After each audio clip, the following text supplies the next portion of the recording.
Now, in the second step of the conference in this panel, we want to more strongly focus on crisis and renewal of liberalism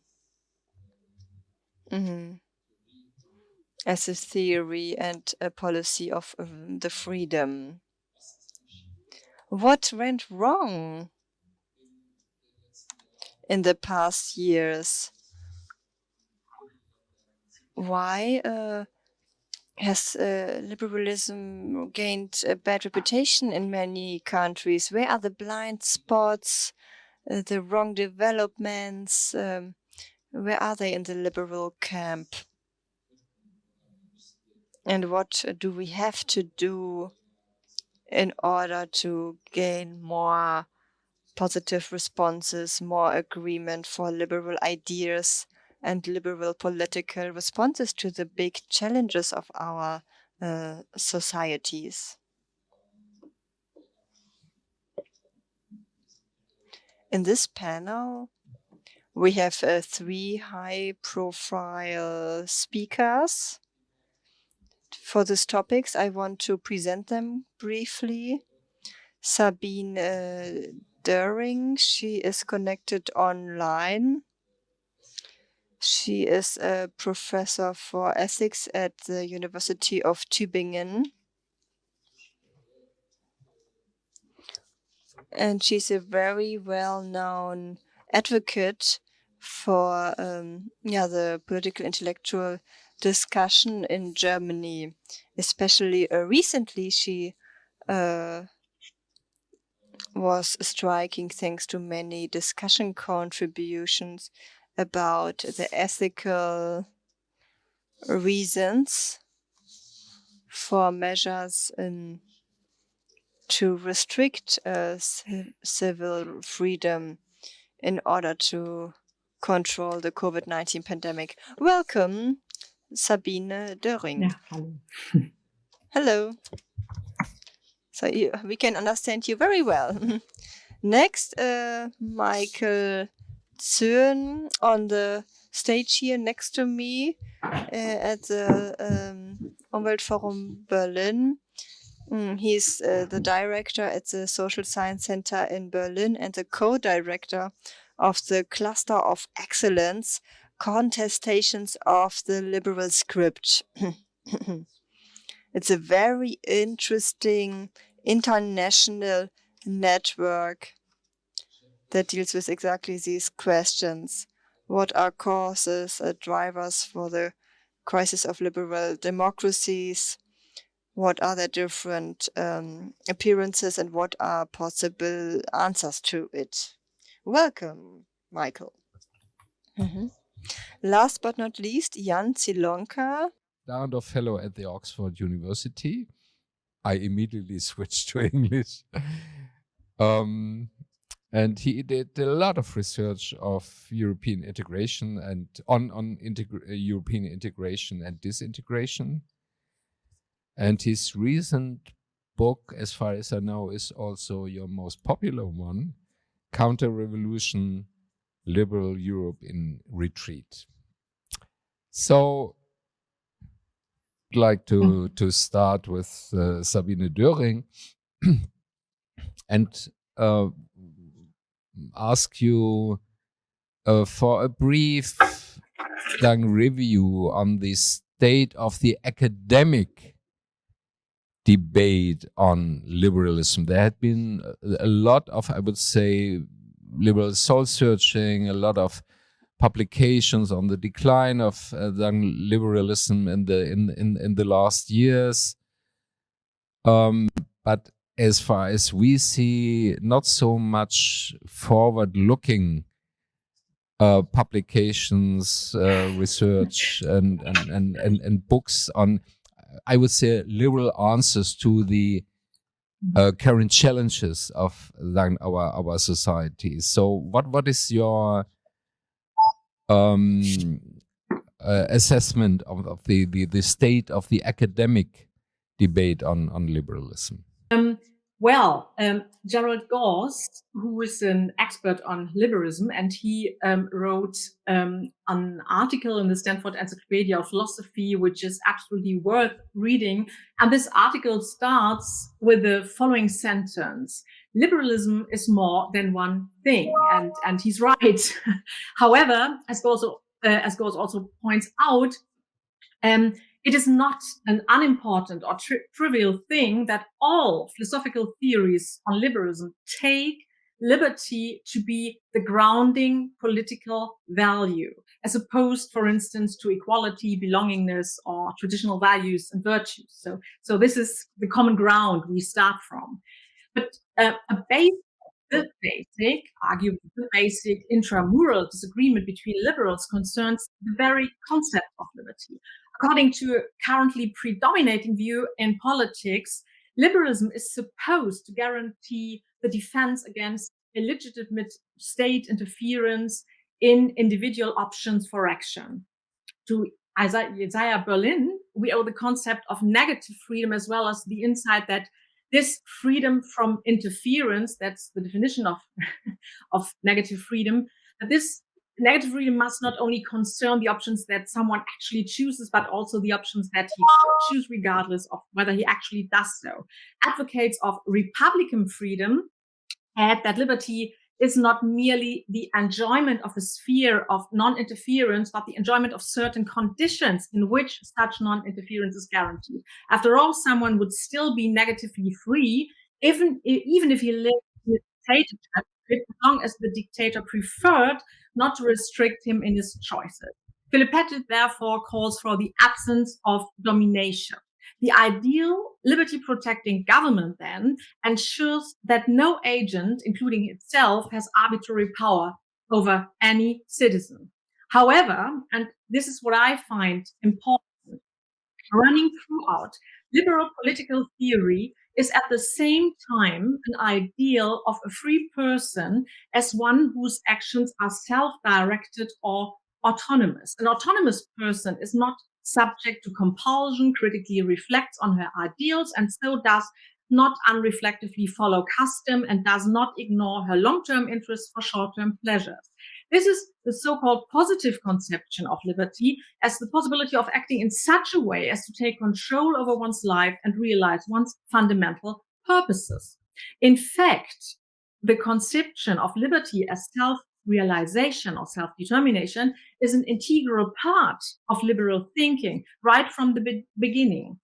Therefore, it is far from clear whether negative or Republican freedom has even been philosophically defended in its pure form. John Locke, for example, is normally thought as one of the fathers of classical liberalism and therefore as a defender of the negative concept of freedom. But he also emphasizes that liberty is not license, that is, excludes option for actions that are immoral. In John Stuart Mill's on liberalism, we even find a substantive perfectionist moral theory about the good.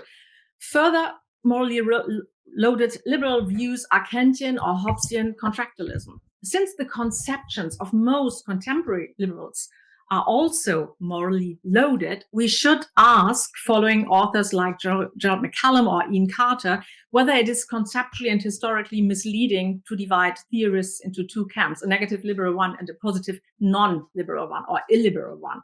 Why not instead develop one coherent concept of liberty? This might well lead to the claim that pursuit of liberty, if understood as self-realization, requires state intervention. Well, in my own view, the fact that we do stand in a political or civic relationship with one another requires us to create and maintain certain facilities on the grounds that these facilities serve certain basic and justified interests of all of us, including freedom, and so promote and maintain the common good. So the idea is to relate and discuss freedom right from the start in relation to the common good and to solidarity. Michael Zürn,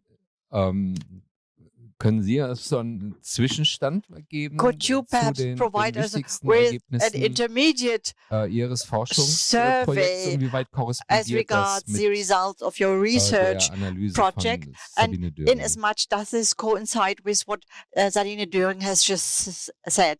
Probably I cannot, given the time limits that we have here. So, I mean, I want to tackle the sort of question that you raised. What are the weaknesses built into this idea of liberalism, of the liberal script? And we have a lot of discussions about the liberal script. And I'm not talking about all the sort of problems that the performance of societies that are considered as liberal do currently have. I mean, I'm talking only about those things that maybe are inscribed into this liberal script and which are related to some of our current problems. And here I would just like to emphasize three problematiques, if you want to have it this way. I mean, one of the problematiques is, or the first problematique that I want to mention is the equality problematique. Liberalism is, in the first place, as Sabine Doering has pointed out, a system of thinking that is very much based on the idea of individual self-determination. But at the same time, it is based on the idea of equal individual self-determination of all of the people. And the equality problem is for the current developments, given the current state of technology and so on, very much a problem, because the only justification for inequality that liberalism provides is merit, is performance, is some notion of desert. However, in a world which is becoming much more unequal and in which, above all, a sort of a political economy that has a certain tendency to produce a winner-take-it-all logic, there is a problem of growing inequality that cannot be justified anymore with the notion of merit, because obviously winner takes it all has little to do with merit, and of course we also have the problem of path dependencies, of inheritance and so on, of heritage, of wealth. So I mean, this equality problem is one that is produced by liberalism because it comes with the idea of political inequality. It comes with the idea that inequality is only defensible if it is based on merit. In a world in which we live, in which we have the passing on of wealth over generations, in which an economy produces much more inequality than maybe the industrial economy had, there we have the equality problematic. And that's something which is built in the liberal script to some extent. A second one that I want to mention is the borders problematic. The liberal script always was extremely silent on the issue who belongs actually to the liberal community, who is part of the liberal community, who has liberal rights. And the history of liberalism is a history that is one of struggles about who belongs to it. I mean, in the beginning, it was only wealthy, white, old men. Then we had, of course, all the movements, the feminist movement, the anti-slavery movement, the civil rights movement, and all that essentially extended the members. But still, liberalism is really not able to decide who should be a part of a community that establishes collective self-determination. Democracy democracies are not able to determine in a democratic way who belongs to the democracy and who does not belong to the democracy. And here we have a problem in a globalized world now, in which we have many problems of externalization, in which we have many problems in which national regulations do not work anymore, in which we have an enormous amount of migration. Liberalism is extremely silent on those problems. Which level should decide? How can we democratize the global level? How can we handle the tension between open borders and the right of free movement with the right of collective units to determine their borders? So I mean, this kind of problem is built in the border problematic. It's a necessary part of the liberal script, this kind of problems. And these kind of problems, the border problems, become obviously much more relevant in the age of globalization. The right to have rights. The right to have rights. Only briefly, a final and third problem. As has been pointed out, the core of the liberal script is individual self-determination. And this notion of individual self-determination comes with the Enlightenment and comes with the idea that human beings, the individual, should be freed from the forces of nature and should be able to subsume nature to their interests. So, I mean, I'm here not talking only about markets, because markets can be also the solution for many of our ecological problems. I'm talking here about this basic notion that human beings are the masters of the universe and can make nature in a way, or can handle nature in a way that serves their interests. That means, of course, also to some extent the exploitation of nature, especially if the resources are used so that it can save the money for future generations. So I'm saying this whole notion about the relationship between human beings and the nature is part of the liberal script. I mean, not only part of the liberal script. Socialism is not different in that respect. There's no question about that. But it is nevertheless something that is written into the liberal script, and that is the nature problematic. And with those three problems, I mean, the equality problematic, we talk about one of our current major problems, inequality. The borders problematic, we talk about one of our major problems, how do we organize democracy in a global society? And of course, the nature problem, how do we handle the ecological problem, the climate change? There are elements of the liberal script which directly speak to those three major problems, and that essentially points to your basic idea that we probably need some reform of the liberal idea if we want to maintain liberalism, and if we want to be liberals, and if we want to have the normative advantages of liberalism, then we have to change it so that it can resolve those kind of current problems in a better way. Thanks a lot. Sabine Doering, you would like to jump in immediately?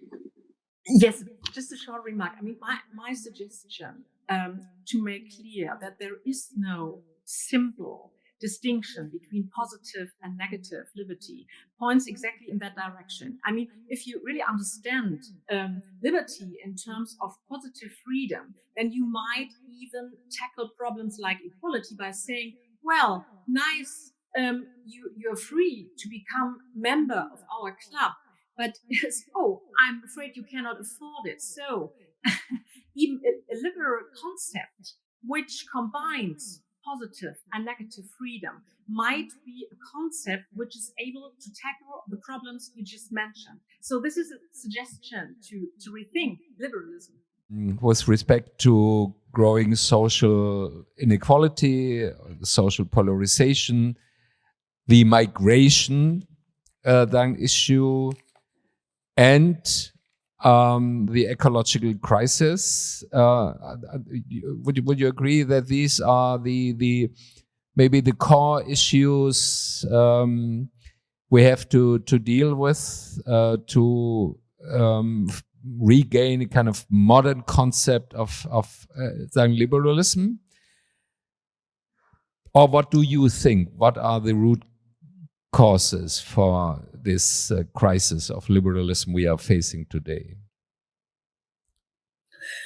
I totally agree with the comments made.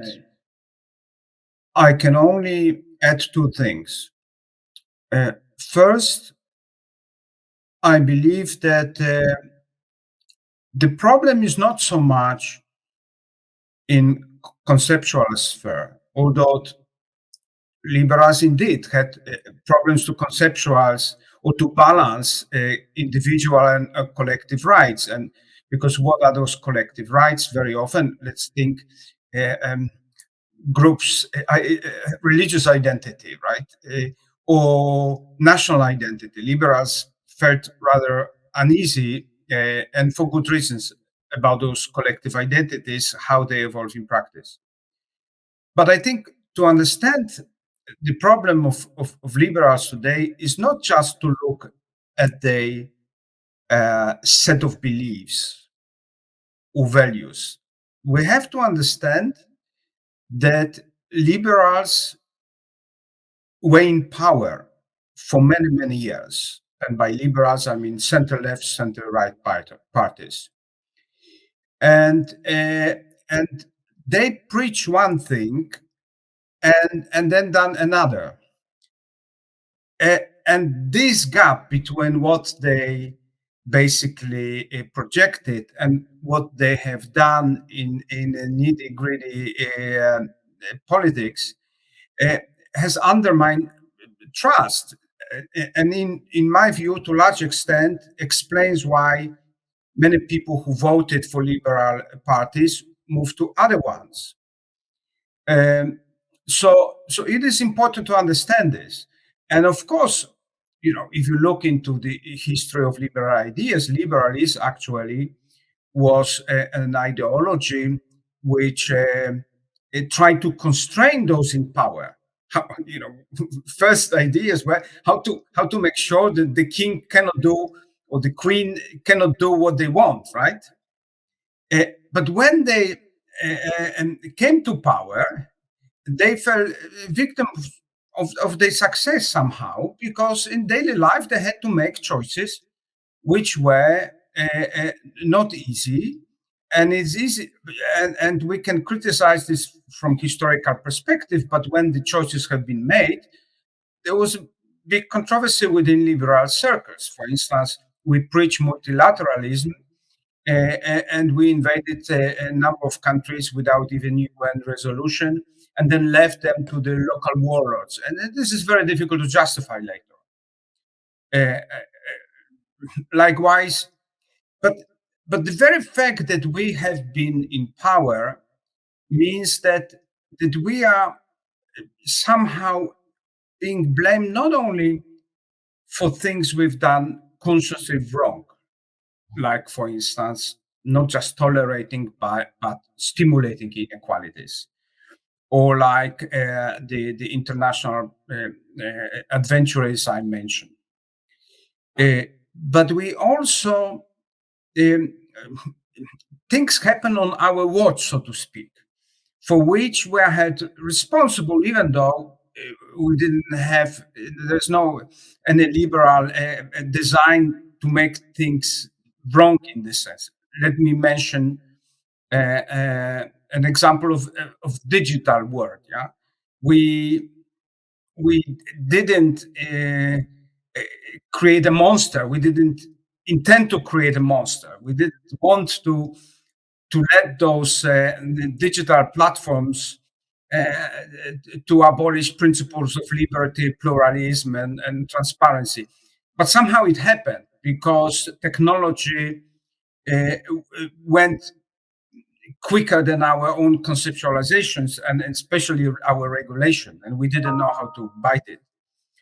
Or take the issue of superbugs and deadly viruses. It's not that we intended to create health problems which we are now confronted with, but somehow these things happen on our watch to a large extent, right? Or take the issue of the rise of China as autocratic power. What could we do about this, right? I don't believe that we consciously, basically, by trading with China, we created this power which is now so disruptive. But what I want to say is that when you are in power, you get blamed for many things, sometimes rightly and sometimes because it was on your watch. And the last thing I want to say relates to democracy. It has something to do with the borders, but not only. We have to understand that we stick to the democracy, which is where the unit is a nation state. And we experimented a little bit with European democracy and cosmopolitan one, but it didn't work really. But the logic of of nation state is based on the principle of egoism. And it also has inbuilt short-termism, because there is this electoral circle. And so you have to satisfy your electorate in a short period of time, and this is your parochial electorate. And this explains why we are unable to deal with those issues which cannot be solved by nation state, even so powerful like America, like climate change, like digitalizations of the world, and like pandemics. And in a way, we are hostage of democracy, which only exists within nation state, and doesn't know how to deal with those problems, which demand longer time perspective and really cooperations across borders. And we haven't sorted it out, and in a way, the agenda of bringing state back is not run by social democrats who believe that you have to do this to restore welfare state, but it's being dominated by sovereignty, Salvinis of this world, who believe we bring back states and we will do whatever we want within our borders. I finish here. Thanks a lot. Any direct comments to Jan? Michael? Maybe one to both to Jan, hi Jan, and to Sabine Doering. I mean, I agree with almost all what Jan has said. I just want to point out that his first point, hypocrisy, is something that is important, but is probably not limited to liberalism. I mean, any political order is full of hypocrisies, and maybe many of the authoritarian ones even more. My same response to some extent. I mean, I completely agree that we need to have a sort of a notion of liberalism that combines negative and positive freedom and does not create this dichotomy. I'm fully on your side. I'm just trying to say, even if this is the case, I mean, social democracy is to some extent an attempt to bring the negative and the positive liberty together. But even in those cases, even if we wouldn't have any hypocrisy, and even if we would have a good combination of positive and negative freedoms, the basic problems that I try to describe, that the control of humans over nature, the fact that a new political economy just decouples merit from income, and that we live in a globalized world in which actually many of the issues have to be regulated on the international level. But as Jan has pointed out, we don't have a good idea how to democratize them. Those three problems remain, even if we don't have any hypocrisy, and even if we have a fair resolving of the tension between negative and positive liberty. Would you agree, Sabine? No, I don't. I would even argue that, for instance, in theory, liberalism would have a perfect reason to act strongly against climate change by referring to the freedom of future generations, the freedom of people in the global south, and so forth. However, as long as in practice, political liberals continue to fight only for their own freedom, living now and living in rich countries, I'm afraid that liberalism might turn out to be one of the biggest threats to an effective climate policy. But I really think we must distinguish here. I mean, if we understand liberalism in the right way, it would really be the right way to act against climate change. So, and also another point regarding social and cultural polarization. There are two problems of liberalism concerning the freedom of expression. Liberalism is pro-freedom of expression. So far, so good. However, first, two different concepts of freedom of expression must be distinguished, which can both be traced back to antiquity, isagoria and paresia. Isagoria means the equal freedom of all to participate in the debate, whereas paresia is the freedom to express what, when, and to whom one likes without having to fear sanctions. Typically, liberalism is only concerned with paresia, thereby ignoring that sometimes free speech for some serves only to silence others. liberalism ought to take this into account in order to avoid polarization and injustice. And I still think, I mean, these are just two examples, but I think liberalism has the resources to deal with these problems. I would like to move in a slightly different direction, or to redesign the question, the starting question of our conversation. Could it be that liberalism and liberal democracies as the political form have become victim of its success? If you're looking back to the last 30 years since the big democratic upheaval in 89, 1990, you could describe these 30 years as a huge success story for liberal ideas and liberal politics. In internationally, in terms of wave of democratization, progress in multilateralism, progress in European integration. Economically, of course, globalization was a huge social success story for billions of people in the developing world, and created kind of a global citizenship and global civil networks, not only economic, but also in science and culture. And even the internet and the process of digitalization, I would say, kind of liberal utopia. Everybody can become an actor in the public discourse. It's not only a recipient, everybody can become a producer of information and debate. And now, paradoxically, we are sitting here and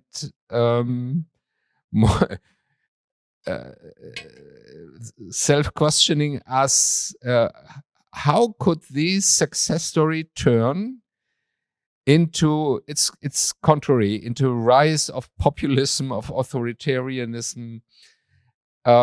So do we have to rethink limits and borders?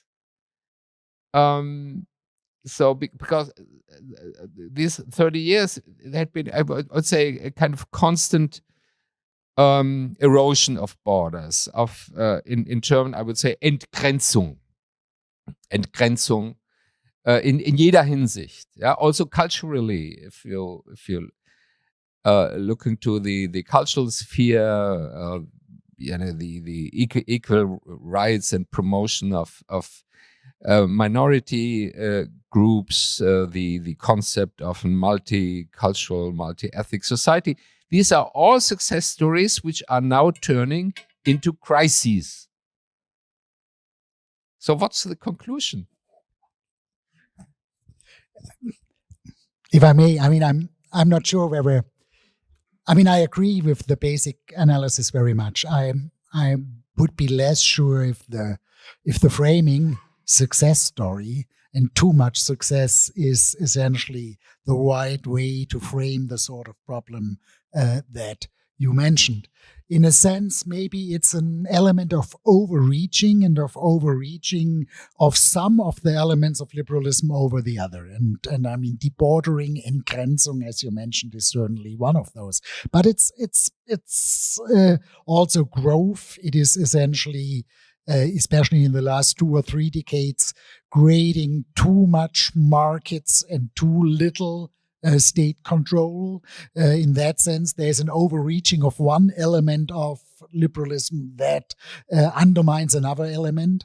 As I said, the global freedoms may be overreached and undermined the democratic procedures within nation states.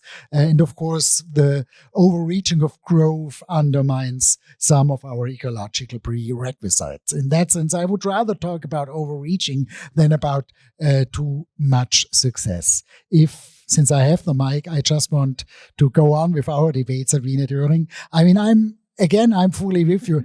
I'm fully with you that liberalism can be rethought and should be adapted.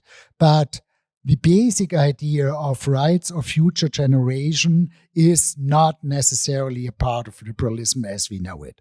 That's the whole problem that I was pointing to, that liberalism was always completely silent to the question, who has rights? For a long time, even women did not have rights, and that was compatible with liberalism. Of course, all the colonial or colonized people didn't have any rights, and that was compatible with liberalism. And in that sense, this idea of future generation would be a reform of liberalism or a way of rethinking liberalism, but it remains the sort of weakness that liberalism as such is completely silent on the issue who belongs to the community, who has rights. Yeah, but Michael, couldn't you read the same story in a different way? That of course, at the beginning you had this kind of declaration of universal human and citizens' rights in an extremely unequal society where most of the society was excluded from political participation, not to mention the colonial, the colonialized people in the southern parts of the world. And then a process started of, I would say, ongoing inclusion. Yeah, workers' rights, women's rights, and now it's I would say this story of inclusion now is now in a new dimension if we talk of the rights of the future generations. And I would say this is included in the liberal script, yeah, in the demand of equal freedom for everyone, and not only of the current generation, but also now of the future generations. I wouldn't say this is a contradiction in liberal theory. No, it's I would say kind of the liberal mission. Yes, and Sabine. Yes, and historically, you're right. If you look at the traditional liberal theorists, their starting point is a state of nature in which humans are free and equal, and so argue that any limitation of this freedom for all equal humans must be justified. And this, I think, what we face today is a degeneration of the concept of liberty, and it is a degeneration insofar as it fails to abstract the entitlement to do whatever and whenever one wants to abstract this very entitlement from oneself and to acknowledge that the basis of liberalism is freedom for everyone. And this is a universal concept. And this is also in Locke and Mill, in all these traditional thinkers. Yes, it is, and I agree also very much with this success story. And I mean, that's a real success story, the permanent inclusion of more and more people. And to some extent, one could say this is as we can speak of linear movements in the history at all, this is almost linear, because if some group of people achieved a certain level of getting rights, then it stayed. It very rarely went back. In that sense, that's a very important element of the history of liberalism. But How did it work? It did work in the way that those people who were excluded fought for their own rights by referring to liberal principles. And secondly, that the justification of those who wanted to exclude were rejected by science, by falsificationism. And that was essentially the story that we had with women, that we had with black people, and even in the end, the story of decolonization. In that sense, I would say including now future generations is a different story. It requires a normative decision by those who are on the world. Future generations cannot fight for their own rights. There is no science that can say you have to take into account future generations. In that sense, it's a completely different mechanism. It's a mechanism of adjusting the normative principles of liberalism. And that is somewhat different from the story of increasing inclusion of all the sort of people that we just talked about. Yeah, I would even go further than you, Ralf, in defining success of liberalism. Liberalism, greatest success was in the field of ideology. It basically defined the notion not only what is true and what is false, but what is normal. As all ideologies, liberalism define not just how we do economics or education, but also how we dress, how we talk to each other, how we basically do everything in our life. And this is probably the greatest challenge, because if liberalism would be, say, only about free market economy, you could adjust economic policies and regain strength.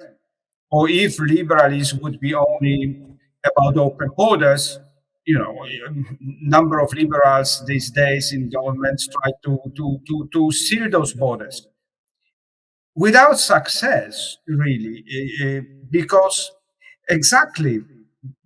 we define the notion of normality. Those illiberal forces challenge everything, and this creates an enormous problem, because the challenge is ideological and not just in particular field of government policies. But we also shouldn't underestimate the problems we left. And I fully agree with Mikhail when he says liberalism was not for everybody. But it's not just, when I mean we excluded people, it is not those people in North Africa or within our societies, migrants. The generation problem is enormous, because we left environment in a state that cannot be fixed without enormous costs. The same in terms of inequalities. I mean, how can you reduce inequalities with enormous cost and if not revolution? You see, this is the legacy we will struggle with for a long time, because there is no quick and cheap solutions to those problems. They went too far, and look at government in Poland today, the environmental field. Since transitions, they talk, yes, environment, but they never reduce their reliance on coal. And now, when they are faced with the European decisions to close one of the important coal mines, really this closure would mean social devastation and economic disaster, because things went so far. You see, and this leads us probably to the final stage when you want to discuss solutions, is that we have to think in this systemic ways, if not ideological, to regain our appeal, because we cannot fix it here and there and everything will be fine, so to speak. Sabine Doering.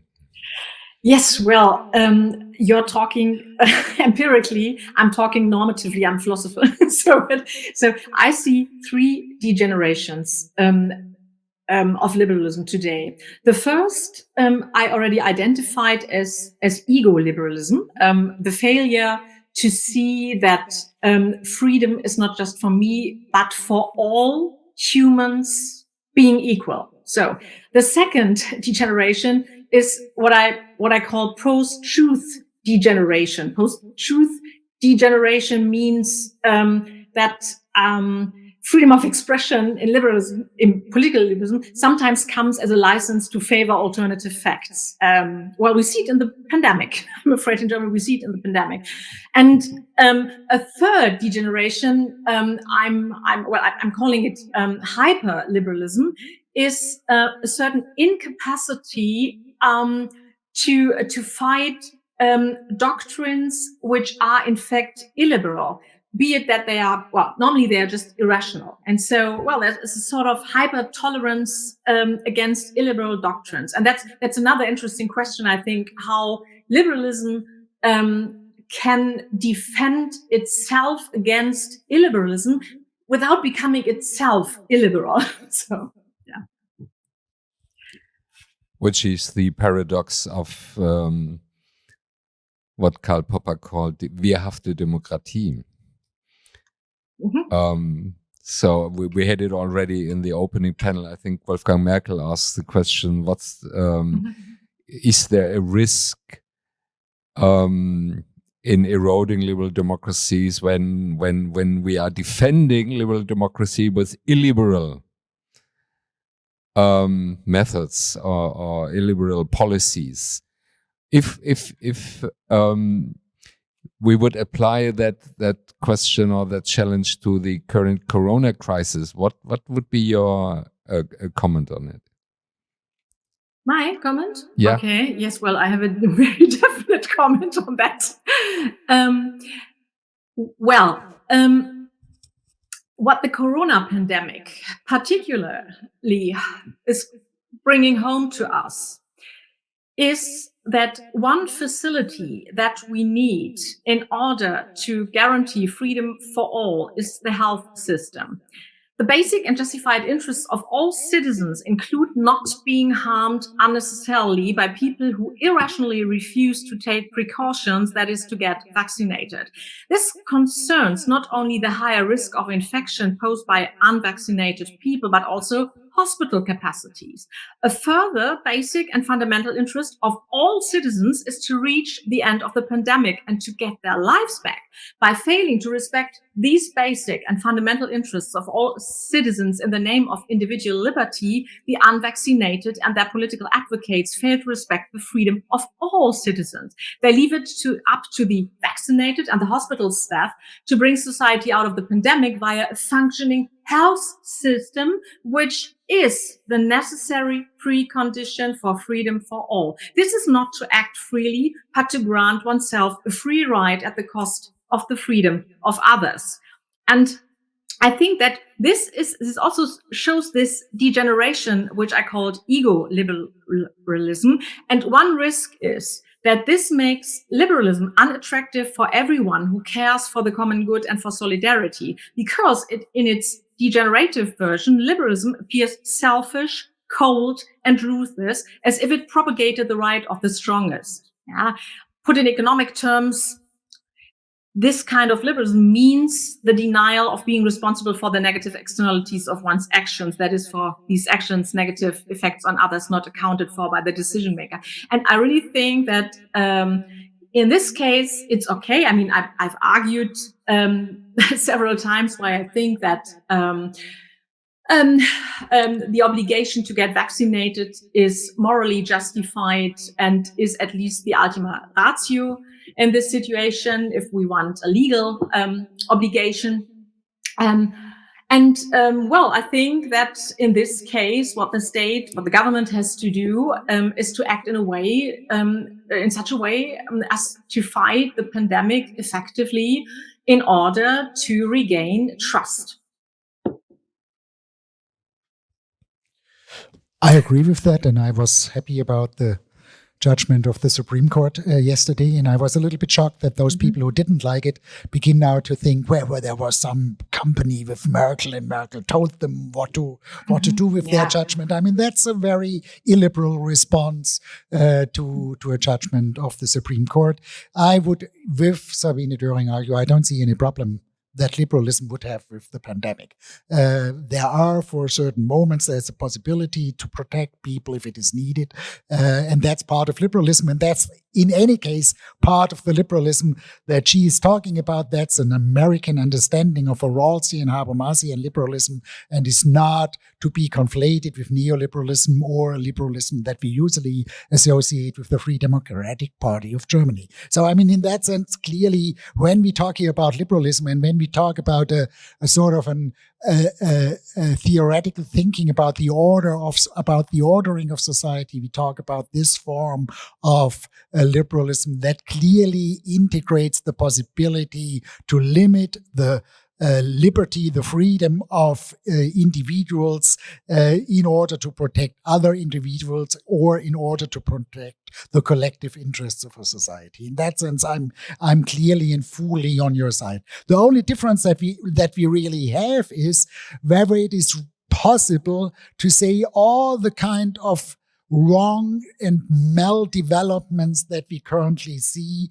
are essentially practical degenerations from the ideal of liberalism, that if the ideal of liberalism would be really lived up to, then we would have no problems. And here I'm thinking we should be aware that the problems that we currently have, we talk about globalization, we talk about rising levels of inequality, we talk about the inability to organize democracy for those political levels that need to solve some problems, in parentheses, climate change, that all those kind of problems have nothing to do with our liberal thinking. I mean, I deeply believe in liberalism, and I deeply believe in this form of liberalism that Sabine Doering is talking about. But I'm just saying some of the problems that we currently face have something to do with that. And that is even some of the problems of the Enlightenment when we talk about the control of the nature through human beings and essentially creating a dichotomy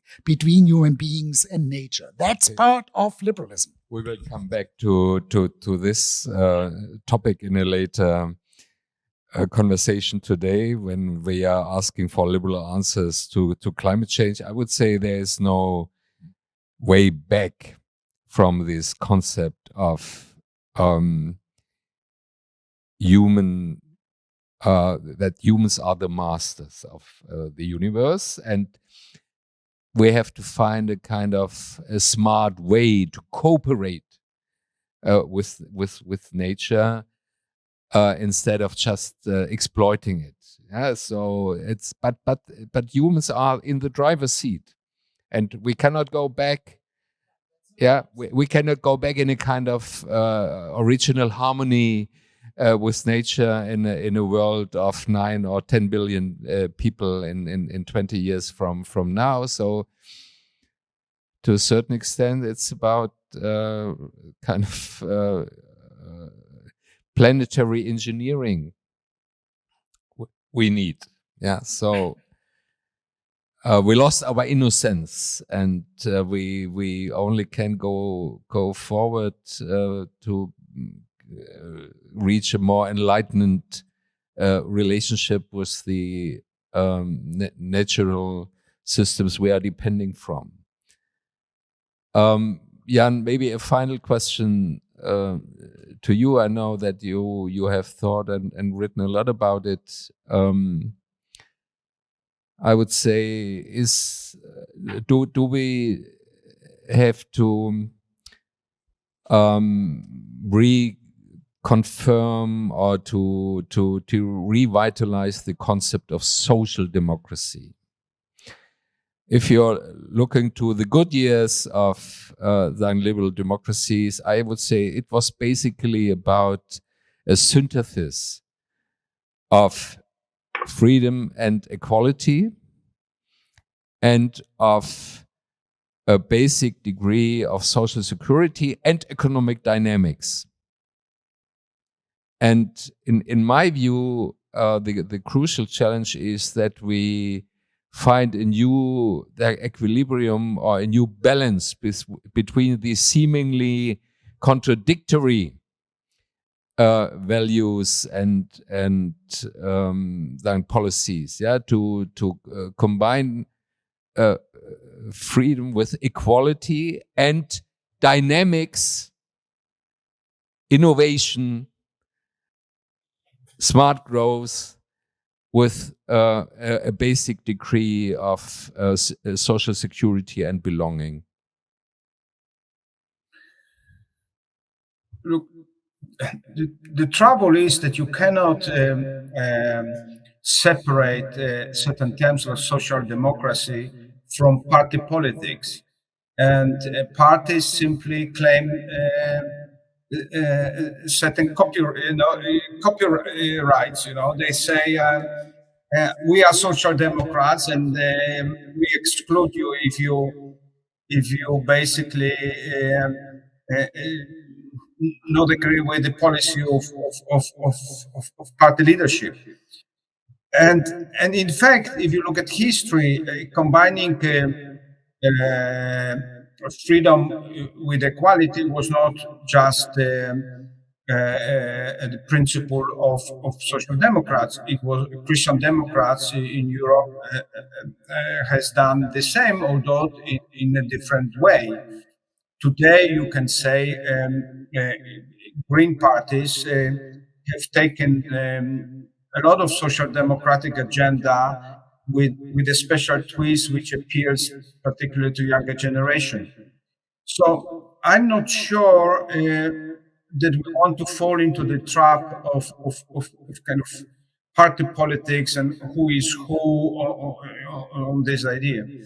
And I know that, of course, from theoretical point of view, I could be assassinated. But you see, just to refer to our discussions, what is theory and practice in Oxford, we used to tease French colleagues, saying always, yes. You claim that this works in theory, but we ask, will it work with practice? And the French do it the other way around. Okay, it works in practice, but will it work in theory? And you see, I don't think we should go into this direction.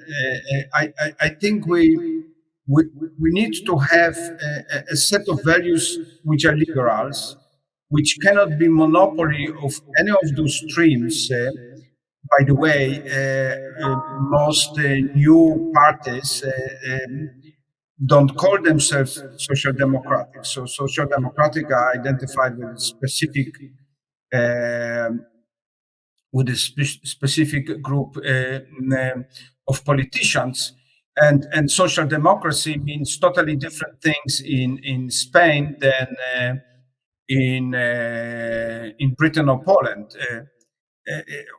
So what I want to say is that yes, I was for many years a part of social democratic circles, but I don't think that social democracy can claim monopoly on certain values, which we call liberalism with social sensitivity, or how you have put this. But yes, at the same time, I'm very pleased that that social democratic parties here and there are bouncing back, so to speak, and are bouncing back not necessarily by doing what contemporary Christian Democrats do, is to adopt a large part of sovereignist agenda. And I see it with great pleasure in Italy that that Social Democrats, Partito Democratico, is back in opinion polls, at least, looking much better than before. And you know, in Germany, it did very well in elections. But what is for me important is the package, which we here, all three of us in different ways supported, and how we basically be able to make it sexy again to the electorate, how to win back the electorate. And here I have to say the last thing, because I won't have a chance anymore. First, we shouldn't, despite all these successes we were talking about, we shouldn't fall into the trap that we just want to bring what was before back. And I know that this was better than illiberal rule in many countries, but there is no going back to history. Second, I want to say that we fall into trap of kind of offering managerial solutions for very complex historical problems. And I don't find it, you know, for instance, inequality. Oh, we introduced Tobin tax. Oh, we basically introduced minimum wage. Or environment. Oh, we cut on we close mines or introduce nuclear energy. I don't think this is the way. I think liberalism doesn't only talk about solutions or even not necessarily about the end product. Liberalism chiefly about the process. So the question is really rise in the introductory lecture of Larry. You know, how we can move together in the very divided and political environment, and in the situation that no solution will be easy, cheap, and quick. This is the issue of the process and not just the product. And of course, we need to have a program on a number of these issues we face, but we shouldn't forget this, that liberalism was not about striving for utopia. Liberalism was basically about the process in which we include others in decision making and try to move together despite all differences we have. Thanks a lot, Jan. Unfortunately, we have consumed our time budget. I just want to clarify that when I'm talking about social democracy, it's in a non-partisan way. Social democracy is not the exclusive monopole of the social democrats, as liberal democracy is not the exclusive ownership of liberal parties, and ecology is not the exclusive brand of the Green parties. And I think the current the new government in Germany, which is forming in these days, with this alliance of the liberals in a partisan sense, the Social Democrats and the Greens, is really a chance to create a kind of new synthesis between the social, the ecological, and the liberal element, and to become maybe a little bit more than just a pragmatic crisis management coalition, but maybe a new beginning in a reformist era. And for me, this would be a very important answer to the anti-liberal challenge we are discussing today. So thank you very much for this inspiring conversation. To Sabine Doering, Michael Zürn, and Jan Zielonka.